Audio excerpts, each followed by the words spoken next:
Thank you, Professor Chakraborthy, for that most wonderful example of what may be called applied philosophy. That is, by which I mean the application of theoretical concerns from the Gita in this instance to existential life concerns. Thank you very much. We have some time for questions and answers.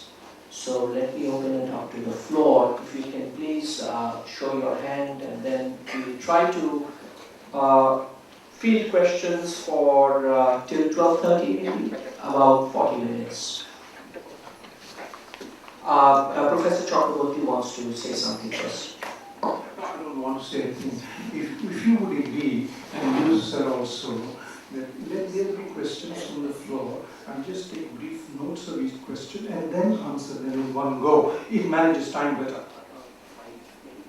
5, 10, maybe, I don't know. You can regulate them. Okay. I note them, then I respond seriatic. Fine. Professor Chakraborthy is suggesting that we first get some questions, we pull them together, he takes notes, and then he answers them together.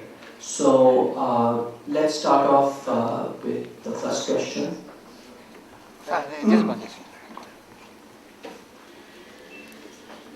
The question is this: in the days or the years, in the past, leaders of countries or kings and rajas and what have you, they had with them as advisors the spiritual advisors. So the rajas or the kings would listen to these men of eminence. Present training of civil servants, who are the equivalent of the advisors to the rajas, who are the ministers and the prime ministers, they go through, in my opinion, a different training. For example, I think Confucianism, reading of The Prince by Machiavelli, these are literature which is supposed to be consumed by these advisors. Now, has the Bhagavad Gita been used in the Indian civil service? Thank you.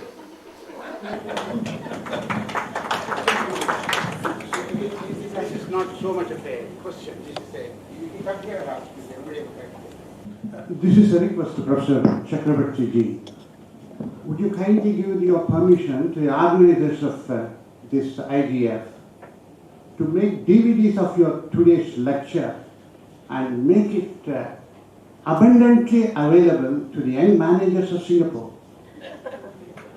And this is also a suggestion to the organizers too, please.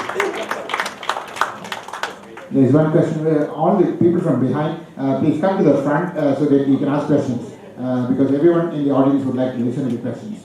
Please come to the front. Mr. Chakraborthy, thanks for a very scintillating lecture. Just two questions. I think you found a middle way ground explaining the sloka of Na Phalechu Kadachana in terms of saying it's a personal reward versus organizational effort. But if you look at current management mechanisms, most organizations are now trying to align organizational goals and results with personal performance or executive performance. Be it through stock options, be it through stock options for the CEO, senior management kind of a thing, or even where your salary component for a middle-level manager is concerned, a substantial portion of that is tied up into company stocks, personal bonuses based on outcomes. So how valid is that link which you got away with by saying that these two things could be very different? That's my first question. The second question that you also mentioned something which was very intriguing, where you said that ethical issues or ethical transgressions are primarily caused out of a fear of failure. My submission to you is, I thought more ethical transgressions are getting greedy or not just greed, but get greed in quick time. So I'm kind of wondering, how did you bring this fear of failure into the ethical transgressions area? Thank you very much. Please come to the front, please, for the question. Professor Chakraborthy, Thank you very much. It was a wonderful speech, very inspiring. But as leaders in the commercial world, when we do our day-to-day transaction, we do, personally as an individual, we do adapt the manage with detachment process. But we have that responsibility that we need to deliver to all the stakeholders, the expected, or meet or exceed their expectation in terms of the deliverables. When we are going through that process of meeting the expectation or exceeding the expectation of all the stakeholders, we do have to make the decisions. For example, just to say on environmental health, safety, that's where you put your ego there and use your ego and then make a decision. But when you are doing at a context of making sure that the stakeholders are well balanced, the rest of the stakeholders look at it as you are doing a favoritism. So how do we deal with that when we use this concept of while manage with detachment, while also be responsible for all the stakeholders, but the usage of ego that comes in once in a while to balance, but it is not seen by the rest of the stakeholder in our day-to-day activity. I would appreciate if you could give us some comments on that so that I can make use of the same. Thank you. The questioner is a CEO of a company, of a major company in Singapore. He is also the chairman of the Gita Jayanti for this year. Thank you, sir, for the very enlightening speech. I think you are the right person to a question I have. What's happening to India now? Where is the leadership? You talk about so many leaders, so many great minds, but where does India stand today? And why is it that country like that, in spite of being so materially rich, spiritually rich? Why? And the IIMs, all the MBAs, all the engineers are flowing out of our country. For what? Is the money only that matters? What kind of values are the teachers teaching to these students? The brightest of brains, who India needs so much. It's very sad that a country has fallen to such a state. We speak of spirituality. What kind of spirituality are leaders giving to our people? Please, please enlighten all of us on this.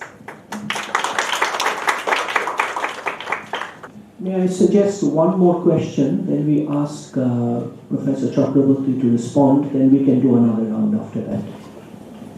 Okay, the first comment is, thank you very much, very enlightening talk. The point is, resources are limited. So the question is, what is your perspective on global resources management from carbon footprint and Gita and your perspective? Thank you. Mr. Case. May I join the others and thank you for the speech. My question is this. You spoke of a personal consciousness and also of corporate consciousness. Now it must follow, therefore, that besides an individual consciousness and a corporate consciousness, there must also be a national consciousness. Is there such a thing? May I invite Professor Chakraborthy to respond to these questions, then we'll have another round. I hope you do not mind if I keep sitting down. Thank you. The Rajas used to have in those days their spiritual advisors, very true. King Janaka had his Yajnavalkya, Dasharatha had his Vasishtha, Shivaji had his Ramdas, and it went on. This enshrines a principle, it embodies a principle, and the principle is this. Doing must be grounded in being and becoming. Otherwise, doing goes haywire. The world is demonstrating this today. The entire world, of course India is also doing it in some way. So doing and becoming the being, hona or Karna. The Guna theory comes in, Rajas prompts to Karna doing, Sattva inspires one to become the being. So, in principle, this had demonstrated a perfect combination for our existential situation. Now, is it being applied to the civil service today in India? Confucianism has done its bit for this, you tell me. For this part of the world, Machiavelli there. But I think with equal merit in this league, we could have mentioned Kautilya's Arthashastra. It's a profound treatise which covers administration and government to the hilt, to the utmost detail, where in the initial chapters, the Rajarshi model of leadership is mentioned and self-control is the key starting point of that. Rajarshi, Raja plus Rishi, the doer plus the seer. The monk and the emperor. So if ever the senses awaken any part of the world, in India in particular, all the saving processes, elements and ideas are absolutely there with impeccable clarity and the absolutely precise details. I have made a fairly careful study of Kautilya's Arthashastra. But then, coming straight on to you, our civil servants do not draw any nourishment from these sources. Yes. Now, why they don't do so, etc., that unfolds another area of inquiry and debate and discussion, which probably is not merited here. But they do not do it. That I am sure about. Because it has gone into their heads since 1950 onwards, that all our ancient literature, including Kautilya, Gita, etc., is sacred, religious and all that, and ours is a secular country. How can we afford to indulge in those kinds of profane things? All right. So that's another story. But it is not done. We have our Kautilya's Arthashastra. I've studied it. It is there in my home. Next question. I have apparently tried to steer a kind of a middle ground. Maybe people always try to do that, standing on the fence and trying to tilt this side or that side as the wind blows. No, I don't think I quite wanted to steer a middle ground. I was quite emphatic in my viewpoint, but probably it needs a little clarification again. Organizations today are trying to align the needles of individual consciousness with the needles of the organizational consciousness. Personal fruits and organizational results. I give you two examples. We have been doing programs on values and ethics, etc. recently, among several companies. Two I will specifically mention. One is Bharat Petroleum Corporation and the other is Indian Petrochemicals Corporation. Both these companies have sought the advice of foreign consultants and accordingly revised their remuneration systems on what is they call performance measurement systems. Take the case of IPCL. Before this system got into operation, they had an annual bonus system where everybody got, within the department, the same amount of money. It was departmental performance in aggregate, to which the department was assigned a sum, and then all people there shared it equally. So interdepartmental variation was there, but interpersonal within a department was not there. Today what has happened? One-to-one in the organization, these things are varying. One can get as much as zero. Earlier it was about 30,000 rupees per year, something like that, for almost everybody. Today, from 0 to 2 lakhs, that is the range of extra bonus at the end of the year. And the organization was rife with complaints, with disgruntlement, that there is bias in the measurement system. Some departments are more powerful, they get away with that. Within the department, the ratings and the performance appraisal systems are contaminated by prejudice and bias, regionalism, linguism, religionism, whatnot. So the entire system has been thrown out of gear. People are so disgruntled.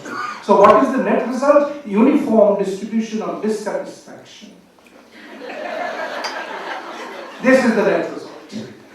And on principle, I have been telling this to Indian corporate audiences, but you know, I am a dhoti kurta clad man. Who listens to me? You have to be a Mr. Dick with tie and suits, and then what you say suits them. Nobody will listen to me, but I have been forecasting this, that you will create more trouble in the organization. Your entire human fabric will be rent apart. And that's exactly what is happening.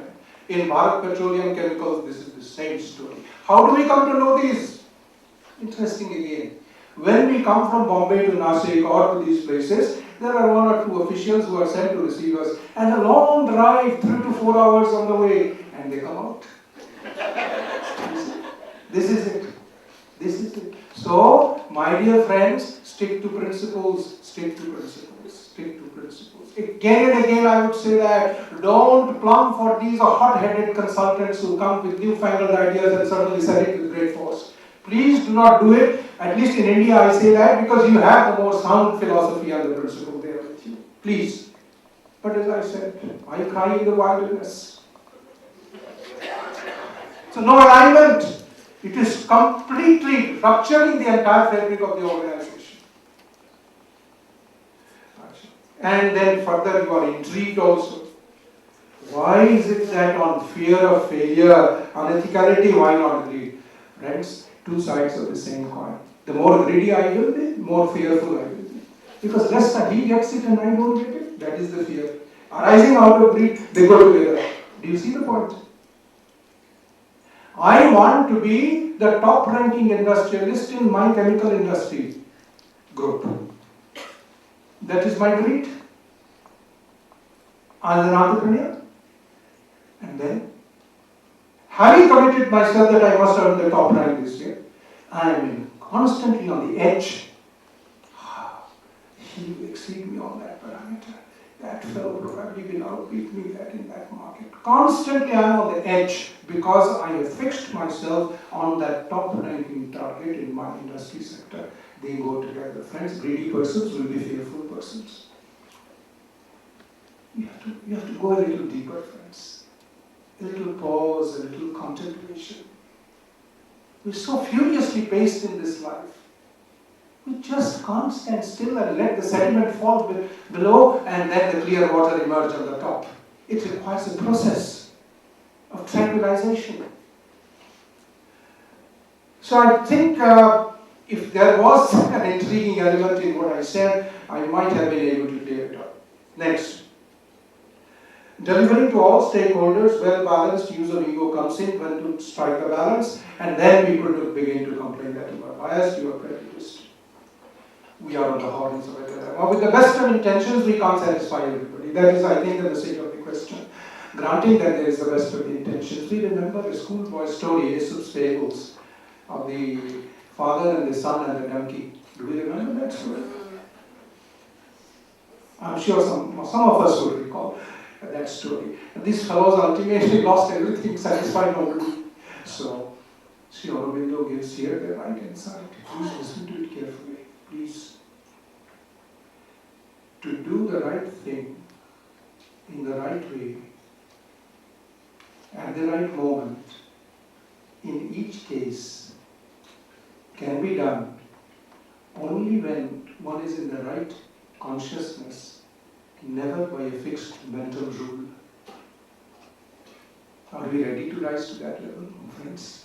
I repeat, the right thing, to do the right thing, in the right way, at the right moment, in each case, one has to be in the right consciousness. This can never be done by a fixed mental rule. So this is an art. We transcend the realm of calculative, rational, scientific approach, which is a splintered approach. Howsoever might you do linear programming, this, that, or all that, this problem cannot be solved by staying at that level. One has to go to a higher level. which is this consciousness, and it is incumbent on the leader to try to move in that direction. And finally, from the Gita, if I want to take it, there is this concept what we call stakeholders. This is again our own shortcomings in the whole process of learning and education. The Gita concept of chapter 3 verse 20, Loka Sangraha, is something which we don't utter. Japanese Kiyosei we will talk about. We feel great. We are talking. Loka Sangraha, immediately we squint our eyes and knit our eyebrows. No. Loka Sangraha, the well-being of all, the holding together of peoples. Verse 20, chapter 3, and it recurs again in verse 25 of chapter 3. Loka Sangraha is our word for which today is called this all stakeholders put together. So, to satisfy all stakeholders, first of all, one must be clear in one's conscious that I am free from prejudice and bias. This cannot be done by rationality alone. It is a trans-rational process. Rising there and then remembering Sri Aurobindo's those beautiful lines, right consciousness. So one can only progress in that direction with gradualism. It cannot be done in a hurry. If you are interested in that, there is a particular book which collects some of these great statements of Sri Aurobindo. I heard yesterday that there is a Sri Aurobindo Society here. This book is called Looking from Within, edited by A.S. Dalal. Maybe it is available in the Aurobindo Society sales counter here. Is there? Great. Please look at it. It is on page 51 of that book, I think, this particular statement. Looking from within. Then what is, that was a very touching question. I could see that it was coming from the very depths of one's emotions. What's happening to India? Why? What are the teachers doing to their students? What kind of spirituality are we giving to the country? Yes, you are right in that sense that you have asked it of a teacher. In our Shastras, what is said? Acharya Devo Bhava. Teachers, be godlike. It is not an admonition only to the graduating student. It can be read and interpreted from the other direction also. Acharya Devo Bhava. Acharya, teacher, be godlike. Now you put that question to me. Am I godlike? Am I godlike? And who are the first acharyas anyway? The father and the mother at home. Are they conscious in the least about this role? In the least I am saying today. I don't know Singapore, I am talking about that. Pitri Devo Bhava. Matri Devo Bhava. The admonition is only not to the child and the student to treat them as gods and goddesses, but it is equally applicable in the reverse. Therefore, as a Sikshak, and most of my Shikshak friends do not at all agree with me, but I maintain my point, and to some extent I try to follow. Well, the Sikshak has to draw a line. He cannot say, I am a member of the society and I will follow the same thing. What is the problem? For example, a teacher who wants to be a role model, the teacher has to be very conscious that he has chosen the teaching line for a purpose altogether different from that of a lawyer or a doctor or a businessman. In the sense that in the teacher, the society, at least I am talking from the Indian vantage point, looks up to the teacher as a model of simple life, simple living, high thinking. There just cannot be a compromise to that. If I do compromise and deviate, blame me, not my tradition and culture. The teacher's life is meant to model simplicity, almost bordering to poverty, if you like. Then only he gains the moral authority, the spiritual authority to communicate these ideals. Now, if I also aspire for the same 5-star lifestyle and all that goes with it, my talking in the class about frugality and absence of greed, etc., will sound absolutely hollow and ridiculous. So teachers have a very, very special role, and I'm very sad to confess on behalf of them, but they wouldn't, of course I'm not representing them, they would not agree with me. No, a teacher cannot say, he has a latest model car, why should I not have? After all, I am also a human being, why should I deny myself that?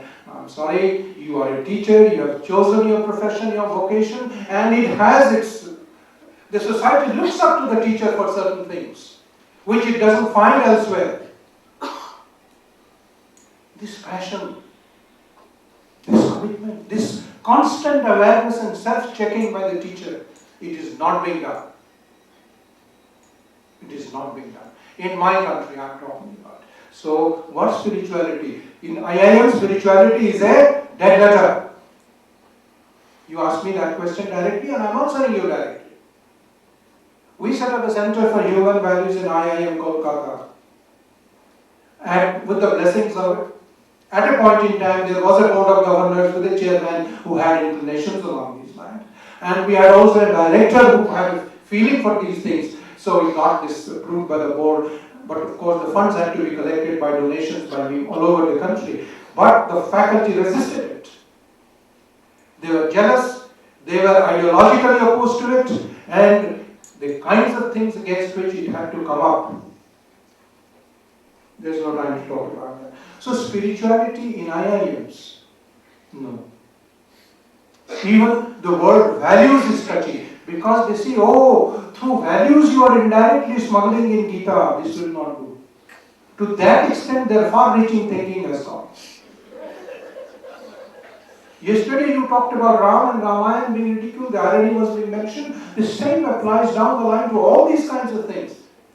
They now say, oh, human values, we understand now. Through human values you are bringing Hinduism by the back door. What to do? This is the only country which is fighting against its self-destruction. Only country in the world which is fighting itself to death.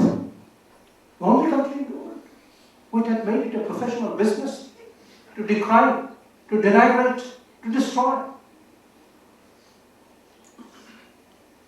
This is all coming out, and tears are welling with me when I say that.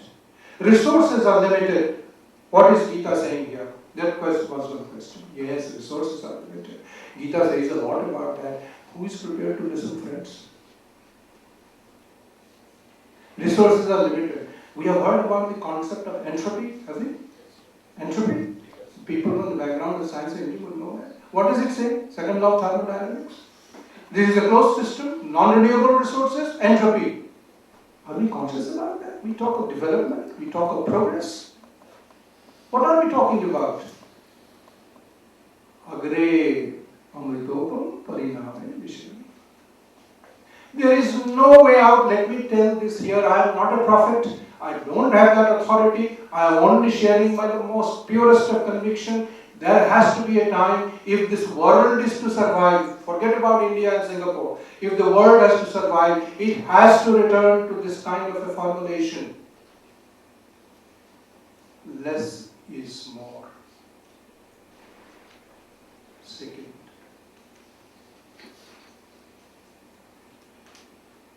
this is an answer to entropy. Less is more. Today we are mad after more is less. Please understand, I am conceptualizing and gisting the whole thing to the absolute bottom denominator line. More is less, and countries like India, which have so long survived on less is more, they are being whipped up into this more is less mentality. For a while it will pass. If you recall resource limitation, entropy will force. If spirituality and the Gita is not going to force, probably entropy will force. This return to the gospel of less is more. It is an art of living, and the ancient cultures are adept in that. We are losing our ground fast. The other is, we must revert to slowness. We are too speedy, we are too hurried to hell. We have to reduce the speed. Speeding up is not. It's unsustainable. Speeding up is unsustainable psychologically. We have to come back to a slower pace of life. There's no other way out. When and how, I do not know. But these are the things which Gita tells us. You asked me that question. These are the things which Gita tells us. The last question. National consciousness, is there such a thing from individual to organizational to national? Of course yes. Of course yes. What is the national consciousness of a country or a culture like India? Again, everybody would have his own way of putting it. The national consciousness of India, as it has emerged to me so far, I will sum it up by saying that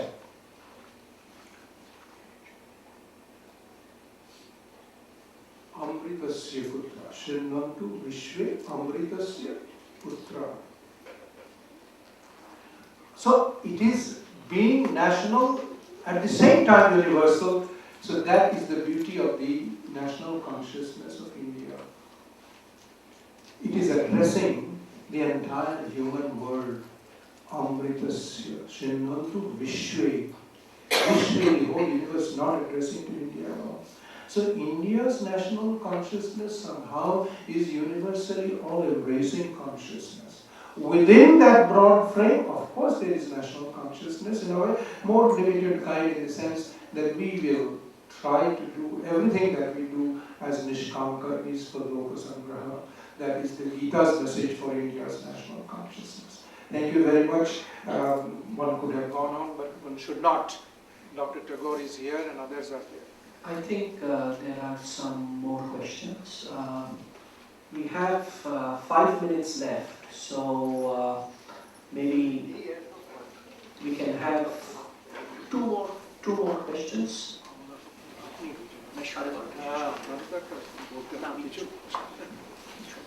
One was the beautiful concept of the divine place tricks on us, that you said in the beginning. And second, in all the examples that you have given, it's more to leadership with the sattva guna that was good. The negative example that was towards them, it's more towards with rajasic guna, and where you are more centered on yourself, that lead to his downfall or whatever it was. Then the third point was, everywhere I could see that thing that science was taken as a backseat or something like that. But according to me, I do carry a love for research.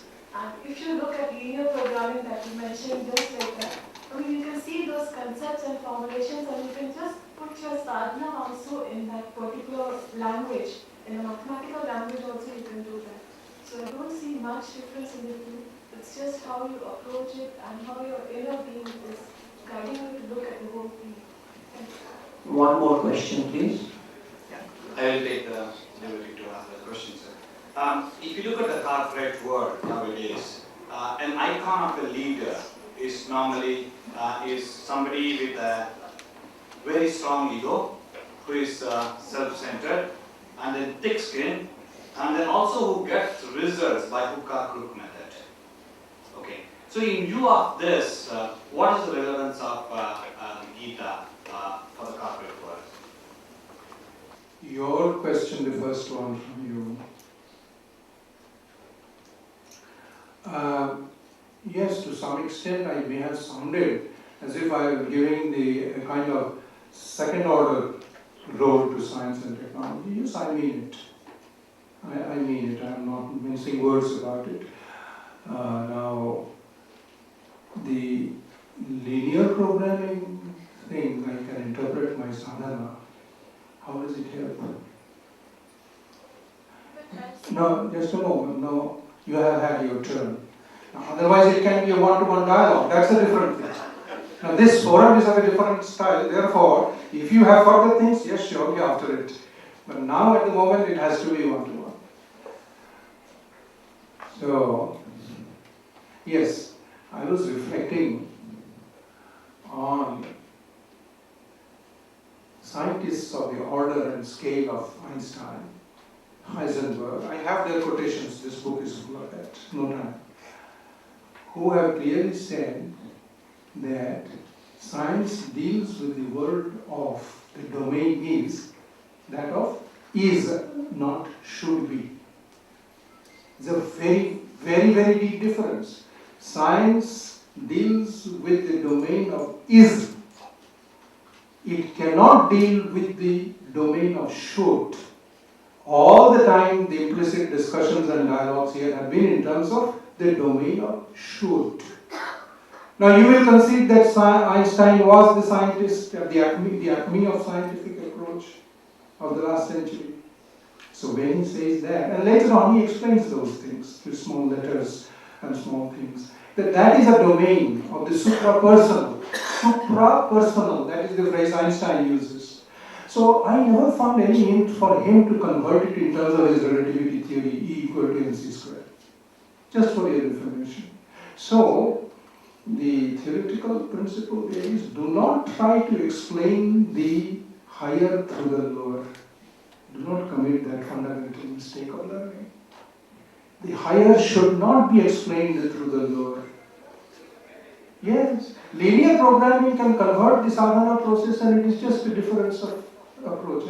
I wonder how you could arrive at that conclusion.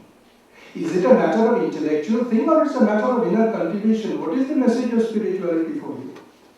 You have to ponder a little bit more, and you need a little more time. You need a little more time. Please don't mind my saying it like that. I am a teacher.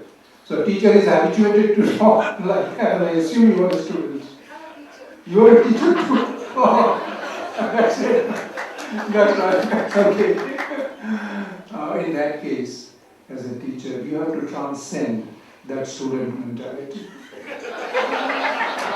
You have to transcend it. Don't try to convert spiritual sadhana and Bhagavad Gita into linear programming. Please. Of course, you took the cue from what I said. I am equally blamed. But when I talked of linear programming, that was in the context of the question raised here. All stakeholders, how do you try to arrive at an optimal solution? It was in that context. But when I'm talking of personal spiritual growth, it was beyond my comprehension how mathematical approach would be of any use. At least scientists who have understood a little of spirituality, they have never said this. So you probably would like to look at it. Now, the last question here was, if there is a corporate sector organization which wants to achieve everything, what it wants, by hook or by crook. And so what is the Gita's answer? The Gita doesn't answer. He said, you go ahead your own way. Gita doesn't bother about that. Gita doesn't bother about that. Gita is not going there to sell itself to anybody. You come buyer, take me. Gita is not like that. If you feel the pain sometime, if you feel the pinch sometime, you come to Gita. Gita is not going to tell, take me. No? Gita doesn't tell anything to that person. Let him go his own way. Let him go his own way. I don't know what you expected from me.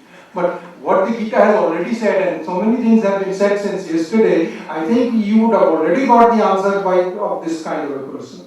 You have already got. But now when you put it so directly, my answer is to such a person, let the Gita remain a closed book. No harm to Gita, no harm to the world. No problem. No, it doesn't satisfy you. I can see that. Okay, thank you. Thank you very much, Professor Chakraborthy.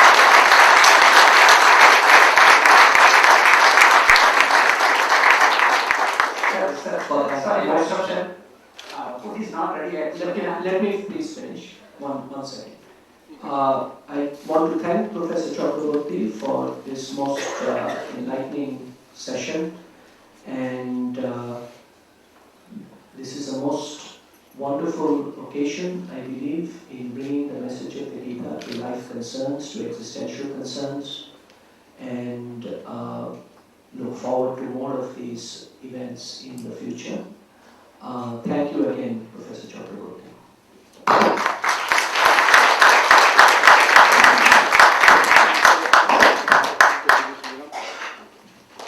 For chairing this session very effectively. Thank you, Dr. S.K. Chakraborthy, for humbling us by your humility. Through your examples, it is very reassuring to know that in this commercial, selfish and cutthroat world of business, divinity does exert its presence to humble and teach mankind of his own limitations and the unlimited ability of the same man when he surrenders to the divine God. Thank you.